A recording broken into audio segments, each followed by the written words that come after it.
Hello and welcome to Art and Self. I am Cindy Ingram, your host and the founder of Art Class Curator, Curated Connections, and the Art and Self Connection Circle. And I'm also the author of the new book, Art is About Being Whole, a Memoir. This is the podcast where we experience the range and depth of what it means to be human, seen through our connections and conversations about intriguing works of art. These art conversations are here to show you that art is here for you as a catalyst, a challenger, a coach, and a comfort. If you love listening to these insightful conversations and want more connected content about connecting with art, I invite you to check out my new book, Art is About Being Whole, coming out on October 31st, 2023. You can get more information and sign up for book updates at artisaboutbeingwhole.com. Hello, welcome back to the podcast. Before we get started with today's episode, I want to invite you to a couple of workshops that I am doing at the beginning of December. They are free workshops, and it is December 5th or December 7th, the same workshop, just two different times and days. The December 5th one is at 11 a.m. Central. The December 7th one is at 5 p.m. Central. And we are doing, it's called Art as Oracle, How to Connect with Art for Creative Self-Discovery. So I have developed a method that I'm calling the Whole Art Method. It's new. It is based off of some of the things I've done before, but I decided to sort of synthesize it and create this method to help people connect with works of art. So I will be teaching the method. We will be looking at a work of art together or more, depending on the time, and going through the process of learning how to look at art in the way that I do in the book, Art is About Being Whole, and also in the Art Connection Circle, which is coming soon starting in late January, the next round of the Art Connection Circle. So I would love to have you at this free workshop. Go to artandself.com/oracle, or you can find the link in the show notes. And then today on the podcast, we have Madalyn back. So if you're a longtime listener, you know that Madalyn and I have done lots of episodes together where we look at and talk about art. And it was one of the first times that I really felt that this new direction of looking at art deeply, and with the Art Connection Circle and with the podcast the way it is, that's where I kind of felt that tug at the first time. So I thought to celebrate the book's launch that we would get back on and talk about a work of art together. And again, like I did with Carol a few weeks ago, we picked an artwork from the book to discuss. So you'll hear Madalyn choose between a couple different ones from the book in this episode. So here we are. Hello, everyone. I am back, and I have a very special guest today with me on the podcast, someone who has been on the podcast countless times, but it has been a while. My friend Madalyn Gregory. Hi, Madalyn. Welcome back. Hi, Cindy. No, I'm very excited to be back. I've missed this. Yes. So longtime listeners of this podcast will know Madalyn from before we became the Art and Self podcast. Madalyn and I's episodes were like the precursor to what it is now. And we would get on here and we would just talk about art for long periods of time, sometimes multiple episodes on one work of art. And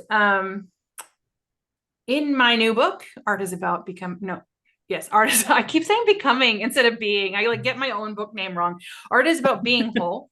I talk about Madalyn and I's art conversations and the impact they had on sort of my developing philosophy and art and connection. And so I thought to celebrate the launch of the book that I would bring Madalyn back and we would talk about art together again. So very excited. Mm-hmm. It's been what? How long has it been since you've been on? It was almost 2 years, because it was December. Yeah, 2 Decembers ago. It was the Natalie Pierre artworks. Wow, yeah. I think those are the last ones. So, wow, that's a long time. Okay. So what we're going to do, I am, in the podcast, I present the guest usually with artworks. This time I am presenting Madalyn with 3 artworks that are in the book. Because as you know, we've been kind of focusing on those artworks. Spoiler alert, she does know which 3 they are, but we couldn't decide which one. So we decided we would just pick one on air and see what happens. So, and it gives you a taste of some of the artworks that are in the book. So our first option is Picasso's Girl Before a Mirror. And I have them showing to Madalyn on the screen, and y'all can see them on the show notes. As usual, I will put links to the images. So we have Girl Before a Mirror. This is the first chapter of the book, very pivotal moment in my life. Girl Before a Mirror. And then we have the next one is Night by Natalie Wadlington. And it's beautiful. And then the third one is Mary Magdalene by Shazia Sikander. So, and what's calling to you, Madalyn? Is there any? So I have to tell you something I don't think I've ever told you before. Oh, me and Madalyn have been friends for a really long time, so I love when people say like. Yeah. So, obviously I have known to varying degrees how important Girl Before a Mirror has been in your life. Oh. And I have never really liked it. I love your story with it, and I love what you take from it, and like I see all of that in it, but it just doesn't do it for you. Bored. But you know what? It just you love Monet, and I don't. Do. Yes, so, this is true. I just used Monet as an example in a Instagram live I did earlier today as one that I don't want to talk about. So it was like, but it is in the book. I did put Monet in the book. So okay. Yes, and I was very happy to see that when I read that part. But no, it's funny because I've always wondered if I saw it in person, if it would kind of knock me over, because I can see the capacity for that. Right. And I do think there is so much in it to dive into. So I'm almost drawn to that one because I don't like it as much. Wait, okay, hold on. Is it that you don't like it, or you just don't, or you just like generally don't like, you don't like it, like, or is it you just like it's fine, or is it like you just, or it's like in that like gross, I don't want to look at it category? Like gross. I think it's mostly in the it's fine category. I think the clashing colors just are not pleasant to me. And wait, were you there when we painted this? At the paint and sip thing? No. Oh, okay. No. Sorry. Like very long time ago. For my birthday, they did a Girl Before a Mirror paint and sip, and we went to it, and no, you weren't there. Okay. Yeah, no, I missed that. But no. It was okay. That's fascinating. Okay. I know. I like the idea of it. Well, and two, I think it really does show you that also, one, in person it's huge, and so it's kind of shockingly big. You don't expect it to be that big. Even now, like someone who was an early reader of the book sent me, she went to MoMA and took a picture of it and sent it to me on Facebook, and I was like, I always forget how big it is until I see a picture of it. I'm just like, wow, it is huge. It's like, it's probably, I don't know the dimensions, but it's like 5 feet tall at least, I would say. It's like Madalyn sized. Yeah. Probably. That's so funny. Now I want to look up the dimensions real fast. Do it. But I can't get my computer. There we are. Girl Before a Mirror. Okay. I like that idea too. Let's see what it says. 64 inches by 51. So it's like it's taller than it's taller than Madalyn's size. It's like It's between us, I guess. 5.3 feet tall. Yeah. 0.3 is 5'4". Yeah, so it's like right between me and you. Okay. Um, okay. Y'all don't care about our heights, but Probably not. I'm tall, Madalyn's short. Okay. Indeed. All right. Okay, so Secrets there's being that. revealed. Okay, and then we have night, which is the other And option. then we have night, which also giant in person. Yeah, I love the colors of this. I feel like I have a lot to say Okay. and think about it. So that's definitely a contender. Okay. And then We'll look at Mary Magdalene one more time, and then you will decide. Oh, I do love Mary Magdalene. But I feel like I have less interpretation of her, at least on the surface. Yeah, like I would probably disagree with that. I was like, I bet the more you talked about it, the more you'd find. That's true of any artwork, though. Mm-hmm. It that is. We've I have proven witnessed that to be true. Okay, so maybe this one is not as a contender. This one you were like a little bit less excited about. Okay. Yeah. Go with your gut, your heart. You're not going to upset me if you don't choose Girl Before Mirror. I'm not putting any pressure on you whatsoever. I like both artworks. Okay, then I think we should do night. Oh yeah, I had the feeling. Okay. My gut was that you were trying to want to choose Girl Before Mirror, but you really wanted to choose Night. So yeah, I think you're we right. should do it. Yeah. Okay. Did you see this exhibit when it came to Dallas? No. Oh, yeah. I wish I had. I've not been going to the museums enough. I know. When you have to like go to work, it's hard. I'm gonna get the dimensions of this too, just so you have an idea. Okay. I'm trying to search for it and it's pulling up my book manuscript, so I'm trying to get. Oh, there we go. The book manuscript actually might have the dimensions. Some of them do and some of them don't. Well, it's taller. It's probably 6 feet by 6 feet, if I had to guess. Oh, wow. Okay. Okay. So let's start with a description for those listening. I will, of course, put this in the show notes. But go ahead and describe it for our listeners, and I'll fill in any gaps. Okay. So overall, it is a painting, I'm guessing, of a person, I think is a woman that is sitting outside on some grass. It looks like a backyard, and is holding a flashlight up to her foot, and there are like some ants crawling on her foot. And she's on the left, kind of almost in the middle of the painting, and behind her is a fountain with like 3 little pools, and some rocks around it, and behind that is a fence, and it's nighttime, and there's like stars and a full moon in the sky, and then in front of her there's like a little step up to, a walkway, or maybe it's a porch, where there are you assume, pink sandals, sitting there. And then on the other side of the walkway, there is a snake slithering on the ground. And then on that side of the painting, there is another fountain that kind of looks like fish is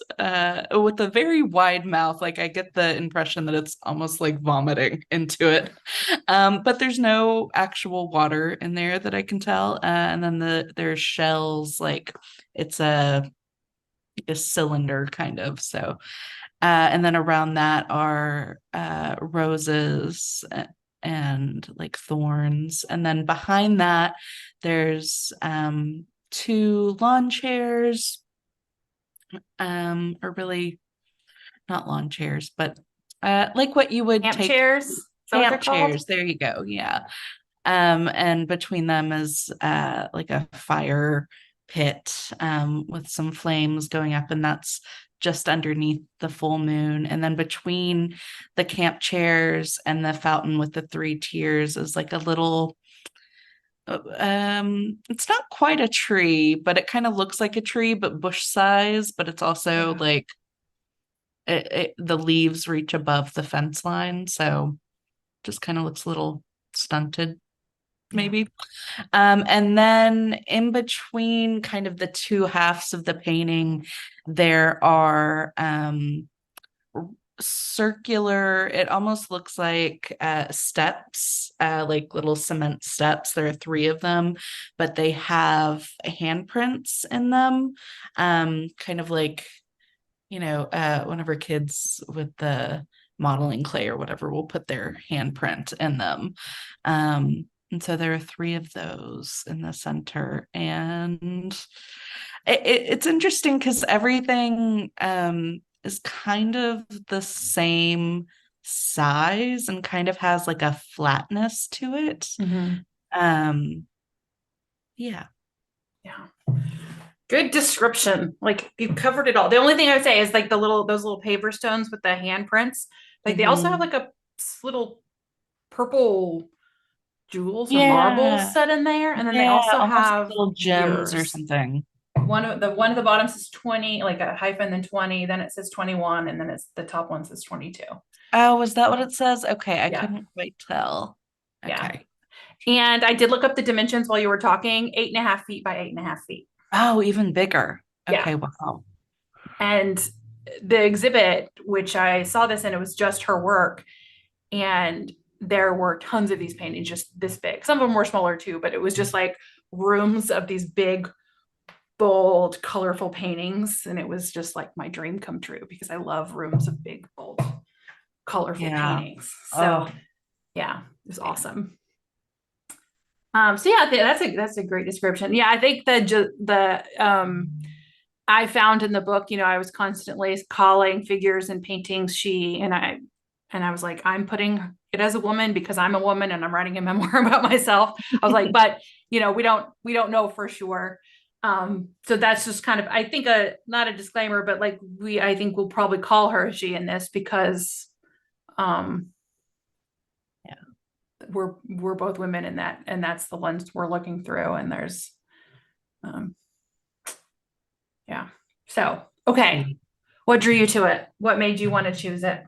Oh gosh. I mean, like you, I have a thing for big, bold colors.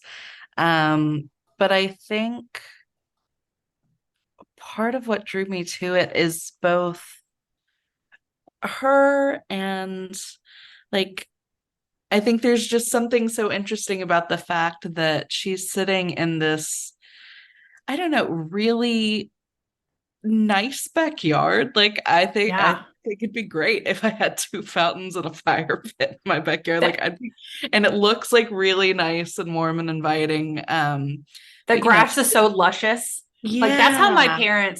my parents had grass like that, and I cannot Mm, have grass. I guess maybe we lived in different places, but like yeah. they had the We won't live beautiful in a lush happy soft grass state. grass. Interesting. Yeah, Yeah. because like I did, but she's in this place, but like she's not enjoying the fire. She's not like looking at the moon or anything.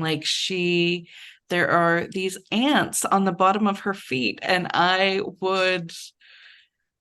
would be shaking my foot and trying to get them off of me, and um, she's just like, oh, let me like inspect these, and like her eyes are really wide, and um they almost have like a half moon shape to them, Yeah. and like that's where all of her attention is, and she's so engrossed in it. And I think I have a lot of thoughts and feelings about that and what that might mean. But I'm also interested in like the snake that's just kind of very casually slithering, like, and why that might be. And I don't know. I've been thinking about, you know, the meaning of snakes a lot for my own some of my own creative enterprises lately. So that stuck out to me too. Yeah. Yeah. So I think, yeah, you first were drawn to her and her figure. So let's talk about that a little more. I love how engrossed she is with those ants too, because I imagine too, if it was me, I would be like wiping them away. I would be getting off of that grass because I'm like, there's ants here. Mm-hmm. I'm not gonna sit here with bare legs on grass. But she's got a flashlight. She's shining them on her foot. Her eyes are wide open. Her mouth is in this like captivated, like curious look, and then her whole body is like contorted into a Mm-hmm. really uncomfortable looking position. Like Yeah. I don't think I I could put my body quite like that Oh, I wouldn't for very want long. to. It looks very uncomfortable. Cause like, yeah, she's like hunched over and her face is fully sideways and like she's holding her foot up to her face. And then like it's really interesting too, her hands are like it's interesting that there's handprints on the like stone, the foot stones, or I don't know what to call them, but um because those hands look about, I feel like, actual human hands, but Yeah, hands look like, and her hands are like almost, they're almost like claws. they Like the are. I've never fingers, noticed that. yeah, the fingers are like stubby and they're a different color. Like her skin has like this blue tint to it, but the fingers are like pink, and even like the way that the hand that's holding the flashlight, like her wrist is at a very unnatural angle, and um she has very thick thighs, which I love as a thick thighed person. Yeah, same. um and yeah, but like her body, it almost, I think maybe because it's got that blue hue, like her body almost looks like stone, Yeah, but it's also yeah. very like curvy and full. I love it. And yeah, and if you like her whole body too is like in a circle. Like the her Mm-hmm. hair kind of comes and her head sideways, it comes into a curve down into her arm, which curves into her thigh, which curves into her other leg, which curves up. So it's like Mm-hmm. she's like this little self-contained little circle of curiosity there, just like totally in her own world, totally like seems unaware of um anything else happening around her because she's so engrossed Yeah. with these ants. Oh, there's so many circles. Now that you say that, I'm seeing Ooh, like all the circles. yeah, there are. Mhm. Just about every part of the painting Yeah, like has a is made of circle. circle. Yeah. Mm. I have to, one thing I didn't mention was on like the step up to like it looks like concrete little porch or whatever. There's another ant. So there's two ants on her foot. And then there's a third ant um that's like on the step. And it's just kind of like the direction it is in, it almost looks like it's looking at her, looking at the ants on her foot. Oh, that's Like, interesting. and I think that's, yeah, because I don't know. I think because she's so engrossed in it, like she gives me this feeling of like being in like balance and in peace with like the nature Yeah. around her. And we've got like this fire and the water on opposite sides. And like, I don't know, like I've realized, especially in like the last year, that I really think of nature um as like a very sacred, like spiritual thing. And I don't know, like I feel like she is fully in that in a way that I want to be. And I've always said curiosity is one of my core values, and I feel like she is embodying curiosity too. But also she's so curious about the ants, like she's not noticing everything else around her, which Yeah. I think is also like, I don't know, I immediately think of like the problems that like I'm like, oh, I'm so focused on this one idea or this one thought, and I'm not seeing the whole world of things around me and like what we can actually give our attention to. Yeah, but I also okay. Had you in everything you just said? I had 5 thoughts, so I'm gonna like which one I choose. Um, okay, so there was the curiosity. Okay, oh, which one do I choose? Okay, because the last one hit me at. Okay, I'm just gonna go with what you said last, and I'm sure the Okay. other stuff will come back around. Um, okay, no, okay, no, sorry. I'm like, I'm gonna go back just a little, and then I'm gonna get there. Um, so you were talking about like the sacredness of nature and like how she's really like in it and embodying that sort of connection to nature. And she's in the grass, just curious about the ants. She's just like feeling at a peace and safe there. And and you were like, and then I was like, well, if that were me, if I were to go out into nature, like go out into my backyard, one, it's not as beautiful and luscious as this. There's no fire pit or trickling fountains. It's really just like some grass with like some Unfortunately. dog poop on the ground, you know, and Same. That's how a mine garden that is. I failed at, that I had to cut down because the dogs kept getting into it.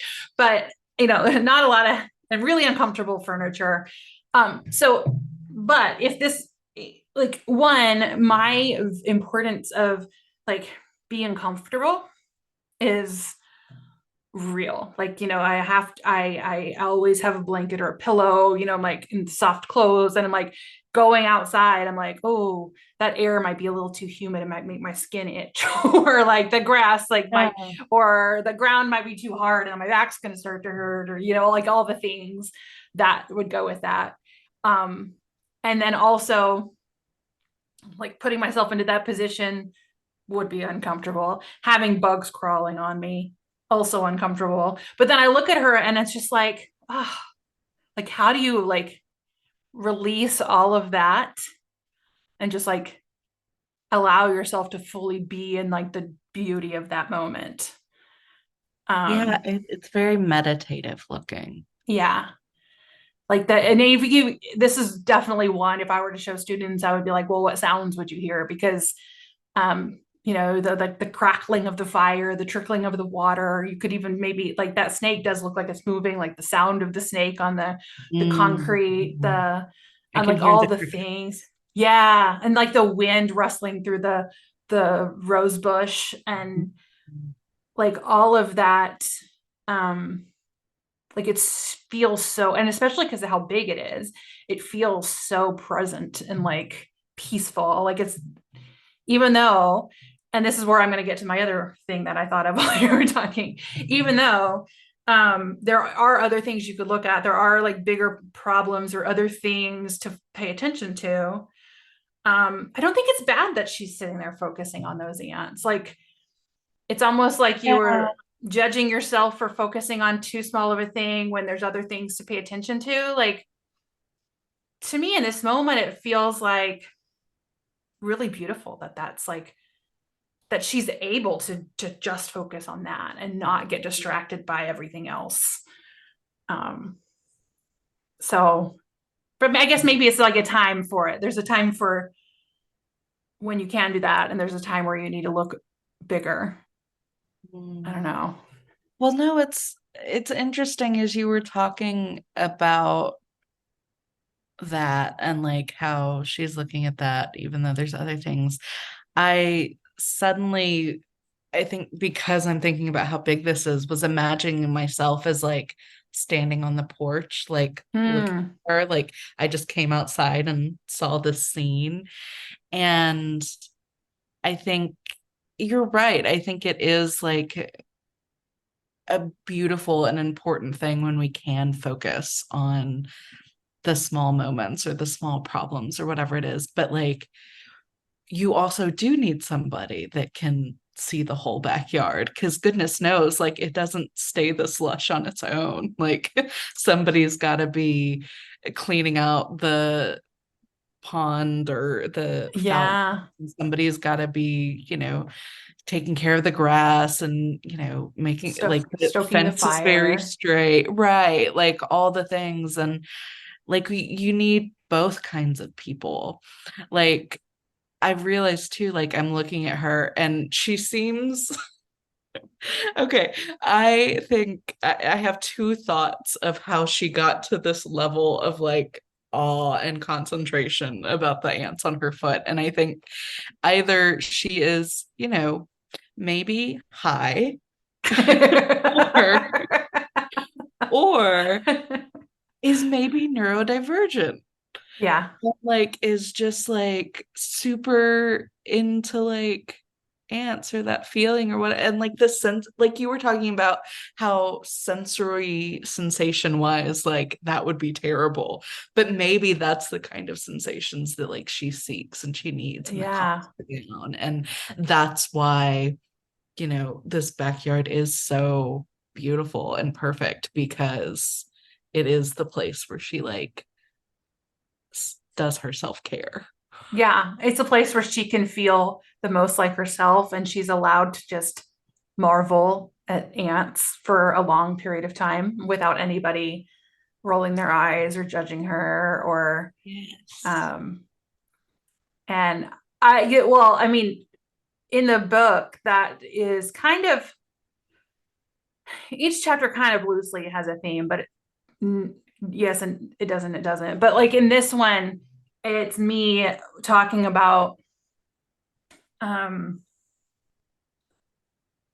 that feeling of finding who I am and being kind of okay with it. And then also like connecting back with my inner child. And I really resonate with that. You and I have called it, like we even had our very short-lived podcast, which maybe will come back one day, of more wonder, please.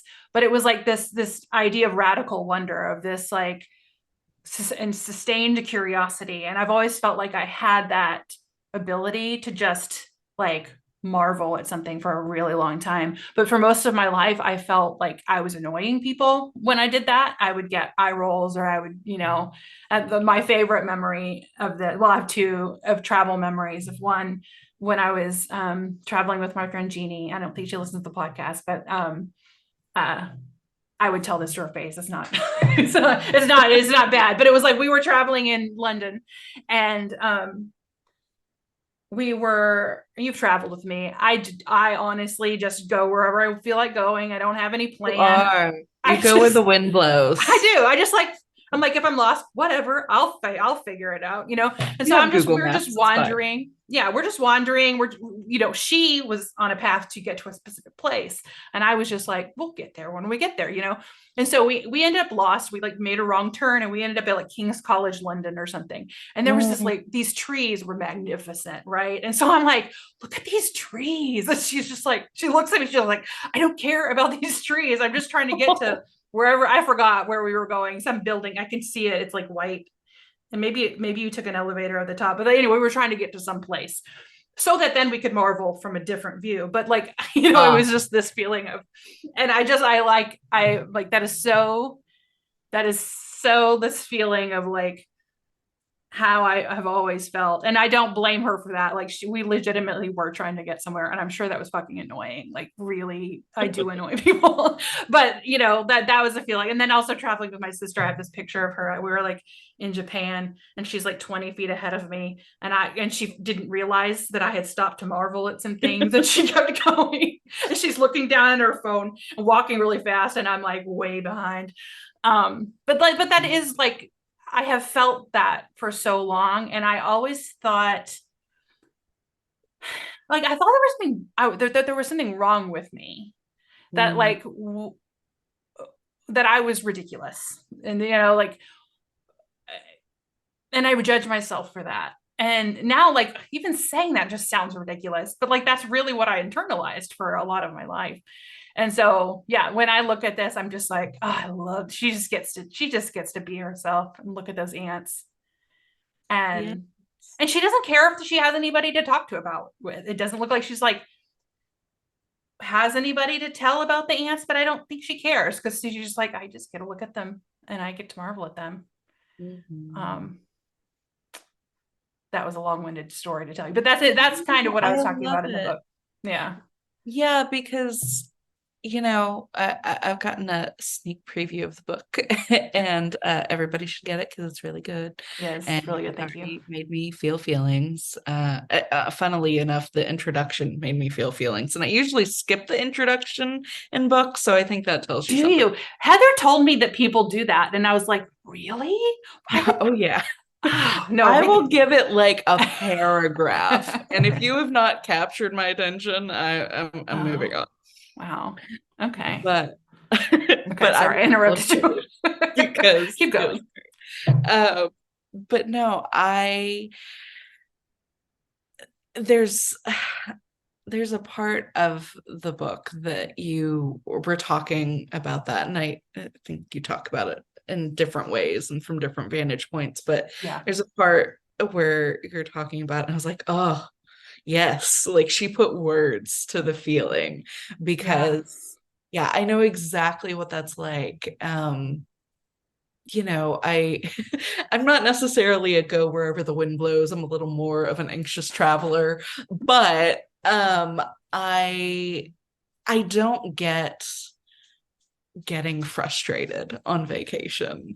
And there's been a lot of trips that I've taken, like especially like whenever my kids were younger and stuff, and everybody's hot and hungry and tired and frustrated and like all this stuff. And I'd be hungry and tired and all of the things too, but I was like, but no, like this is the nice part of life. This is us relaxing and like being and doing the things, and let's take the time to look at the trees Yeah. or whatever it is. Like, I am happy in this moment. I can find wonder in this moment. And um that just doesn't seem to be the way that people approach life. And so yeah, you do start to think that there's something wrong with you. And Yeah, even hearing you say it, I'm just like, why did we think there was something? Doesn't this feel like when you're talking about it, you're like, this feels like the right way? yeah, it's like, why would anybody want to go through life irritated? I don't. This feels like being excited about the world feels like, hey, that's fun. Yes, enthusiasm. I'm here for it. Yeah, I remember like I was having some sort of um it was one of my sessions with Yola, which podcast listeners surely by now will know who she is. One, because she's been on the podcast, but two, I bring her up all the time. But she mentioned something about like, how do you feel about excitement? And I was just like, immediately, that was the moment I realized I was like, oh no, I'm scared of excitement. Like, Yeah, it feels I shouldn't be dangerous. I shouldn't be excited about things. That was really shocking. Mm. When I realized that, because I always knew that I stuffed down all the bad feelings. I knew if I started to feel anxious, to distract myself. I knew sadness, it's like, okay, let's lock that in. We keep that down. We don't, can't express any of that. But when I realized I was also doing the same to happiness, and I was also doing the same to joy, and I was doing the same to excitement, it just blew my mind. But looking back, it made sense. It's like, I lived a life that I didn't want to. One, I didn't want to inconvenience anyone else. I didn't want to cause anyone else discomfort.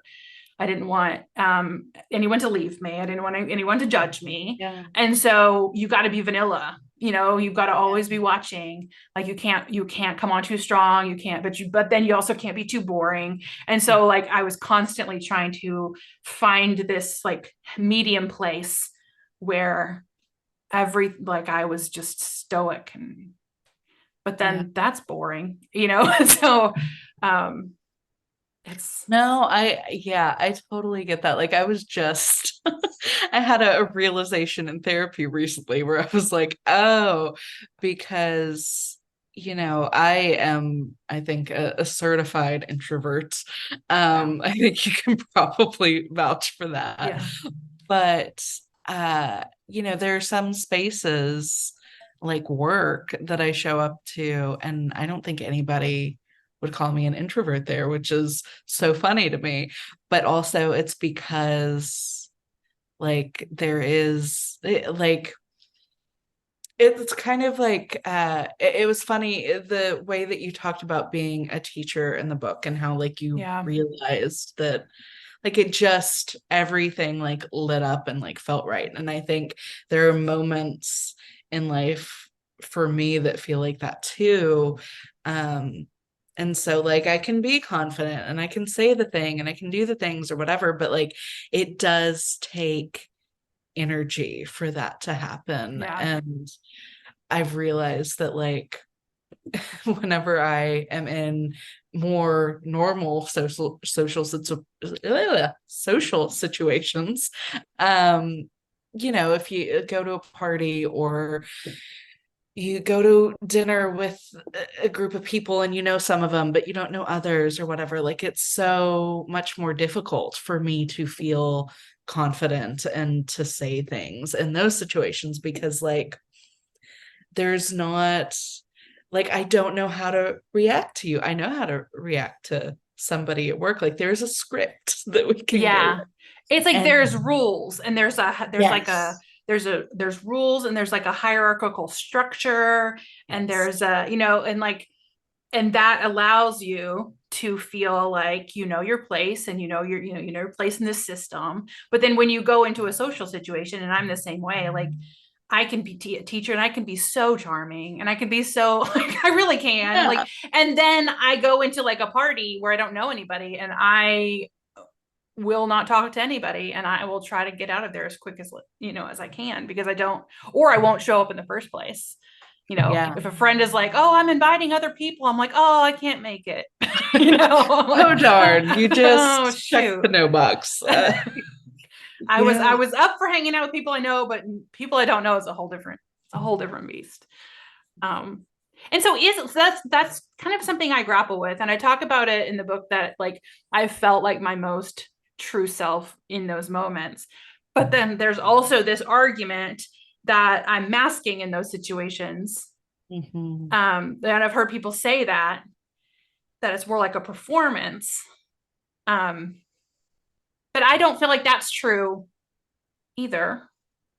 Yeah, it's So it's funny. I tricky. listened to a podcast recently, and the person that runs it or hosts it or whatever is like a university professor, and she was talking about um a paper that somebody had done about like the performance of being a teacher and stuff. And I thought that that was really interesting because I've thought about that too. I'm like, I'm always trying to figure out like which one's the real me or which one is like Yeah. the truest version of me or whatever. And so even though, I've never really been a teacher, like I could still recognize those situations in my life. And I was like, oh, I don't think I have to choose. Like Yes. the quiet one is me and the talkative one is me. And I think the trick is what comes after. Like in the moments after I've like been vulnerable or the moments after Yeah. I've been really enthusiastic about something or really opinionated about something or whatever. Oh, And that's the hardest. That's really yeah, whether vulnerable. it's five Yeah. minutes later or 5 hours later, and I'm sitting there going, "Ooh, like, was that too much? Was I too much? Is everybody thinking that I am like this weirdo now?" And I'm not always good at this, but I think what I try to tell myself these days is just that, like, if they have a problem with it, then they aren't my people, and that Yeah. is okay. Because if I was not only can you not be, everybody's cup of tea, but if I was trying to be everybody's cup of tea, then I'm not being me. And there are many versions of me, and that is okay. Because, like Walt Whitman said, is it Walt Whitman? I contain I think multiple. so. Yeah. I think it's Walt Whitman. Um, preach to all of that. I loved it. Yeah, I agree with all of it because like even you and I were the last time we saw each other in person a few weeks ago, we were playing games at our friend's house and there's four of us. And um, I remember, we had tacos and we were playing games. And I remember during that evening, at one point, I was like, I have never been so happy in my life. Like I had this like overwhelming sense of like, oh, this is so fun. I was like, and I felt like fully unmasked and fully like allowed to be who I was. And I know I was being too loud and I was being too much. And it was just like, they don't care. They was like, they like when I'm too much, or whatever, and it was just like, oh, yes, I felt, that's how I felt. And I left. And that's when and then in the car ride home, I was like, The other feeling. I was like, oh no. And then I sent you a Voxer and I was like, Yeah. I hope I didn't upset you with something I said, it was just like, I started to question all of it. Yeah. But yeah, that happens. But I think it's true. It's like, you can be all the things and we are all the things. And I think that's, my book is Art is About Being Whole. And that's, to me, what wholeness is. It's like, you are all the parts of you and they don't have to make sense. You can be both super shy and also like really annoyingly loud sometimes. Like you can be both. Yeah. You can be competitive and you can be mean about your competitiveness, or you can, and then at the same time be like the nicest person in the world. Like you can be all of those things. Yeah. It's how you feel about yourself at the end of the day is like, do you feel and are you accepting of all of those things about yourself? And to me, like, spoiler alert on the book is like, that is what I arrive at for this painting. That's like the end of this chapter is I compare this painting, like this is a representation of wholeness. Yeah. And like, to me, this is like the inside of is this the inside of a person? I don't remember. It's been too long since I wrote it and read this chapter, but it was like, these were all the different parts of a person. And like they work as a system and this and that, but now I don't remember everything I said, but you'll have to get the book to read it. Yes. Yeah. I love it. And I love this painting, and I know us, and I know that we could probably fill 4 more hours of conversation about it. Yeah. We could. And I do you, I don't know. Sorry, my voice. I was like, all of a sudden, I was like, I don't know what I'm trying to say. So my voice tried to say 10 words at once. So I don't even know what I was going to ask. Let me regroup. Happens at least one per podcast episode where I just completely forget what I was trying to say because I got too excited. No, that's okay. That is very real, and it happens to me a lot. Have you ever read totally this is like a complete diversion from anything we were just saying, but have you ever read of course now I can't think of it, the scientist, Feynman, Richard Feynman's book, hold on, let me figure out the name. You would probably have said yes by now. Well, I've read. Surely you're joking, Mr. Feynman. Okay, I don't know if I've read that one. I know I've read at least, I want to say 1.5 of his books. Okay. I could probably go on my Goodreads and figure it out. Yeah. If that's the one that I read. Highly recommend Surely You're Joking, Mr. Feynman. In it, and the tagline is Adventures of a Curious Character. Yeah. But every time I look at this painting, I think of Richard Feynman because, and I might be saying his name right, maybe it's Feynman, but no, I think it's Feynman. Okay. I think it's it. Oddly enough, it's a name that pops up a lot in my house because my husband's a big science nerd too. So, anyway, in the book, he spends an inordinate amount of time studying the behavior of ants. And ever since I read it, I'm just like, I'm totally delighted by ants, because what he'll do is he'll see, he had ants come through his window once, and he watched them and he watched their behavior, and he saw they always did the line, and then he saw that like if there was a little curve in the line, that they all followed the curve even though there was like a straighter direction this other way. And so then he started experimenting with like blocking the ants and seeing what they would do and like what new lines they would form. And so he just started like doing these little like mini experiments on this little trail of ants. And I read that a really long time ago. I think it was before I did any like self-help work besides like just therapy and like just trying to get over my anxiety. But like I remember being so delighted by his curiosity and delight interestedness about these ants. So now it's like he's like a paragon of curiosity in, in my mind. Like anytime I think about like and then he was like a super successful scientist that, like won a Nobel Prize and all the things. And like, I don't know, he was allowed to be curious and that got him really far. Yeah, I think it's funny when you were talking, it reminded me, not that he's a scientist in the same way, but I guess they're both science communicators, but like Hank Green and just how like passionately curious Yes. he is. And, he's found uh he's been popular for years on YouTube, but he is now popular to a whole new generation of people on TikTok, which is so funny to me. And now he's become like he had a video about why humans can't eat grass. And Oh, so now like people are constantly asking him that as because he got so excited or like so it just became a thing. And yeah, it's so now I'm gonna think of him whenever I look at this and see grass and the ants, oh, because yeah, I don't know, it's interesting on a personal level too, because ants are both I think I am similarly fascinated by them, and also just I can't really think about them too much because they kind of terrify me when I think of how many there are and how smart and strong they are. yeah. What they could do if they developed If they uh wanted to, consciousness it would be bad. of a consciousness of terror. Like they Yes. have a group consciousness, clearly.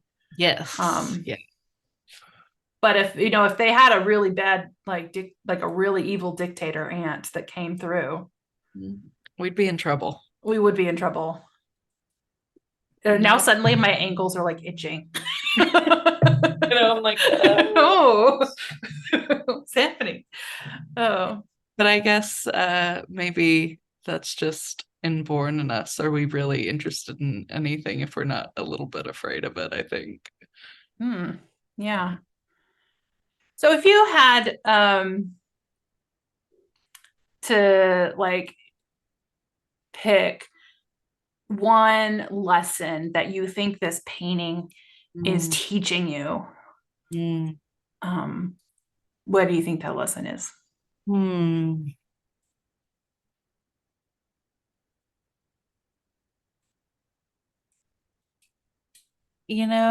I feel like I have really been on a journey of trying to figure out really how to, I feel like, take care of myself. And I mean, Mm, self-care has become like a whole thing, right? But at the end of the day, like, I don't know, I don't want to define my self-care or like think about my self-care in the idea of, what thing can I buy or what and I don't know, I'm not super great at like routines either, especially if they're like boring, and a lot of yeah, typical self-care stuff is boring.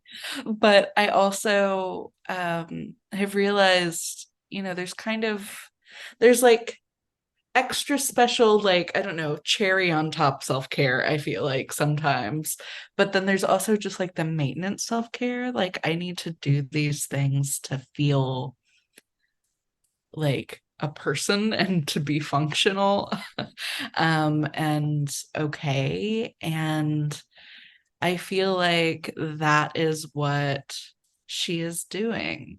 yeah, um she is, created this safe haven for herself, and she is taking the time to do something that fulfills her. And it's not making her money. It's not, um, it's not making other people money. It's not like, oh, yeah, just, you know, her being fully embodied in this moment. And I think that is what, I want my self care to look like. And that is Yeah, that's my lesson. I love that. Yes. It's like a reminder to be more present and more like I almost think it's like a test, not a test. Hold on, I'm gonna cough. I'm gonna put myself on mute. Sorry, I could not wait until I was done with my sentence. Okay. Um, like it's almost like a litmus test of at any point in my life, if I could see myself sitting there observing some ants outdoors alone, like how would I feel in that situation? Mm-hmm. If I would feel anxious, or if I would feel like I was not accomplishing enough, or if I would feel judging myself, like there's like, then that's when I'm like, oh, I need to like take a look at what's going on in my life if I can't like sit peacefully and like enjoy the moment. Because it is, I think that it's actually quite new for me to be able to just sit and enjoy a moment without guilt that I'm not, Mm-hmm. that I'm not like doing something more productive. Yeah. Um, so that has Yeah. taken a lot of work to get to the place where I can do that. And that Yeah. reminds me of Rest is Resistance Mm-hmm. book. After you read mine, listeners, you read that one. I mean, you It's can okay. read it before mine too, as long as you also read mine. No, it's so true because I think I feel like a lot of times self-care and rest and all these things are like they're put on us at an individual level, and it's like, okay, here's another list of tasks for you to do. And if you don't do it and you're burnt out or you don't feel good or whatever, it's your fault because you Yeah. didn't do the things. And I Mm, think the more we can, move away from that and move away from the idea of our productivity being tied to our worth. yeah, Um, yeah, I think that is resistance and that is wholeness. indeed. Okay. I have another question for you because I just realized you teased us at the beginning when you were talking about all your thoughts on snakes. And then we Oh, have not yet talked about the snake. I So know. we have to talk about the snake before we wrap up. I Okay. know we're almost at an hour, but Oh no, um, I will talk for another hour. That's totally fine. Um, yeah, the snake is interesting because I almost okay, so obviously, like you see a snake, especially in like this almost garden of a setting. I feel like at least for a portion of the people you're going to think of uh the snake in the Garden of Eden and the yeah. devil and Eve and like that whole story. But I was also just the other day, I don't know how closely you've looked at like the EMT symbol that's got like I don't know what shape that is. It's like the weird like star shape. And then there's like Yeah. a almost like a staff, and then there's a snake that winds up the staff. Oh yeah, I'm looking at it now. And Star of Life, it's yes, called. there you go. Okay. And I was like, I feel like I knew why that was the symbol at one point. I forgot. And so my oldest kiddo was in the car and he looked it up for me. And I guess it's a reference to a story or a myth or something like that of a doctor who couldn't heal a patient. And then, so he talked to a snake about it and listened to the snake's advice and then was able to heal the patient. What? And now that is on every ambulance. And it's like symbol for EMTs. And so I need to dive deeper because I just got that little snippet and have not had time to look it up since then. But I think it's so interesting thinking of those two symbols of a snake of like, slithering and evil. Like it's literally a sign of evil. But then also there's this story of a snake Wow. being a healer and helping humanity, and that has resounded through time, but in this like much more passive way that I think most people don't even think twice about. And so looking at the snake on this, sidewalk or porch or whatever it is, it doesn't, there's nothing about it to me that is menacing.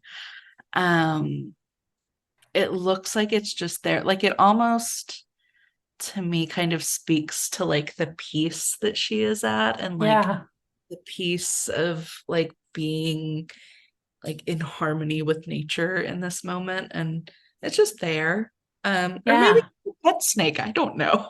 Well, it's um interesting too. Like there's so many things in this that if you view it in a different context, it's yeah, dangerous. We've yeah, got the ants, we've got the thorns on the roses, we've got the fire. I mean, even water is dangerous. The snake is dangerous. Like there's a lot of things here that in nighttime in general it can be yeah. dangerous. So it's like all of these dangerous things, but not, but in this situation, everything feels safe. That she looks safe. She's not alarmed by that snake. I'm sure she knows it's there. The snake is not scared of her. The snake's just like, hey, I'm just gonna, Mhm. I'm not feeling threatened by her presence. I'm just here too. Um, and it's quite lovely. Mhm. And I'm blown away by this snake medicine story. I think it's so fascinating. I know. I'm like, how did that end up? Because I don't know. Every time like I have a random question about something, the answer is almost always either more disappointing or more interesting than I think it will be. And Oh, I just, yeah. So I I like that snake. I I do feel too. I feel nice feelings about it. And if And I I saw that snake in my backyard, I would not like that snake. But now I think it's fine. But maybe yeah, it'll encourage me to like any snake I see. I don't know if you can hear it, but an ambulance just passed my house. That I can't feels hear it at all. okay. Well, there was a snake on it, I guarantee you. Um, but yeah, I'm so interested in that. And I have to, okay, I know again that we're probably up on time, but can That's we fine. also like take a minute and talk about the hands? Yeah, we can. Because We can talk that's the about other, anything you want. We can okay. always talk forever and ever. I know. Because okay, so you said it says what on them, 20, 21, and 22? And they have the little hash marks like it's a year. Okay, okay. Because it's it's interesting to me because I get like the one that's closest to like the I guess the foreground of the painting is the biggest, and like the second one is smaller and the third one is Mm-hmm. smaller. And I'm really not sure because of kind of the odd flatness of the painting if that is, I guess maybe it's supposed to just represent that it's further away from us, but it also kind of seems like um it's making me think of like the hands being smaller, even though the further away they get from us, like Yeah. the years go up. So like it wouldn't make sense, I guess, for it to be it, unless it's like a reverse aging or something. Well, now I'm like, well, what if, I mean, this probably feels left field to me, but like the first one that we see, the biggest one is 2020. Mm-hmm. And everybody stopped in 20, we all stopped in 2020 and spent a lot of time in our backyards and at our homes and doing things that we didn't typically do, like bake bread. And I didn't bake bread, but a lot of people did. But I did plenty other, domestic things. Um, so, Oh my gosh, what if this is like her pandemic garden?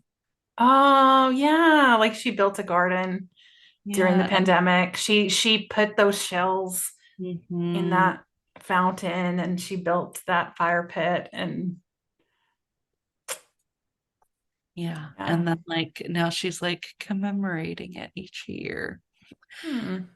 Is yeah, and I love because like I said at the beginning, like the handprints always feel so like they remind me very viscerally of like a childhood thing that you do. Like I remember there's that poem that's like about handprints and like finger smudges like on the wall and on the glass. And like I remember doing an art project, I think it was in first grade, where we like put our handprints and then that poem that was poem's like on there. Yeah, I know that. yes. I'm sure everybody listening also knows that poem. It's like Yes. a thing. Yeah.